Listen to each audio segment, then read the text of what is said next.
Kasus penemuan mayat perempuan di sebuah rumah kos di Gang Masjid, Jalan Duku Semar, Kelurahan Kecapi, Kecamatan Harjamukti, Kota Cirebon, akhirnya terungkap. Polisi berhasil menangkap 2 orang pelaku yang diduga kuat terlibat dalam pembunuhan terhadap korban berinisial TA 26 tahun. Kedua pelaku diketahui merupakan pasangan suami istri yang sempat mencoba melarikan diri ke arah Kabupaten Majalengka. Kapolres Cirebon Kota AKBP Eko Iskandar mengatakan, pengungkapan kasus tersebut dilakukan dalam waktu singkat setelah penemuan jenazah korban. Ya, alhamdulillah ya, untuk kasus penemuan mayat seorang perempuan di salah satu tempat kos yang ada di wilayah Soresal Timur ini sudah berhasil kita ungkap. Dan kita telah mengamankan 2 orang yang terindikasi sebagai pelaku tindakan perbuatan pembunuhan, ujar Eko Iskandar saat konferensi pers di Mapolres Cirebon Kota, Selasa 17 Maret 2026. Ia menjelaskan, 2 orang pelaku yang diamankan berinisial LH 26 tahun dan berinisial RK istrinya.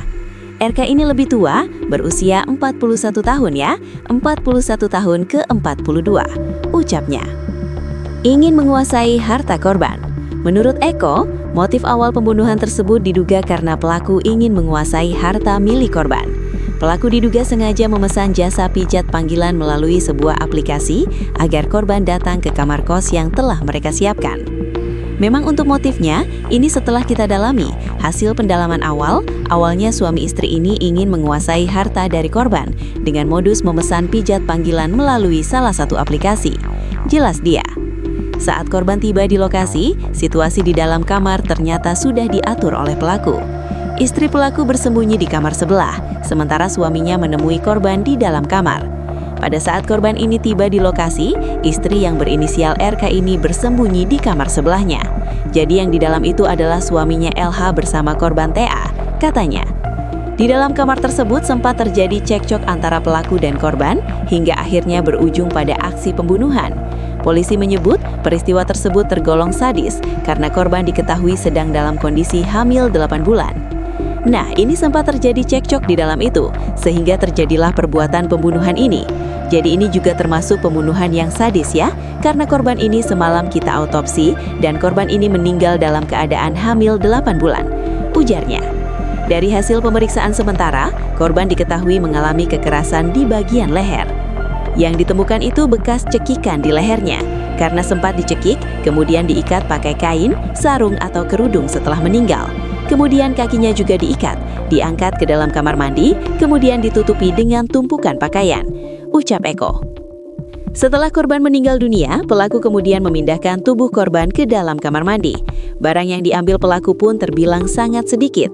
Untuk barang itu sementara uang tunai senilai Rp83.000, kemudian HP. HP ini menurut pengakuan dari tersangka sudah dijual seharga Rp73.000, jelas dia. Usai melakukan aksinya, kedua pelaku mencoba melarikan diri keluar daerah. Namun upaya tersebut berhasil digagalkan polisi. Dari video penangkapan yang dibagikan petugas, terlihat momen saat pelaku ditangkap di dalam sebuah bus antar kota. Dalam video berdurasi sekitar 16 detik itu, beberapa petugas berpakaian sipil dan seorang anggota polisi berseragam terlihat mengamankan seorang pria yang duduk di kursi bus bersama seorang perempuan berhijab hitam. Petugas kemudian memeriksa identitas pria tersebut sebelum memintanya turun dari bus dengan kondisi tetap kooperatif. Kapolres mengatakan pelaku berhasil ditangkap saat berada di wilayah Majalengka. Nah, ini juga pada saat dikejar, pelaku sempat mau melarikan diri. Jadi kita tangkap itu di dalam bus, katanya. Ia menambahkan, proses penangkapan tersebut dilakukan dalam waktu kurang dari 10 jam, bahkan hanya 3 jam saja, ujarnya. Atas perbuatannya, kedua pelaku kini dijerat dengan pasal berlapis. Untuk ancaman, ini kita kenakan pasal berlapis ya, di pasal pembunuhan dan pembunuhan berencana pasal 338 dan 340 KUHP, kemudian pencurian dengan kekerasan 365 dan juga penganiayaan 351, ucap Eko.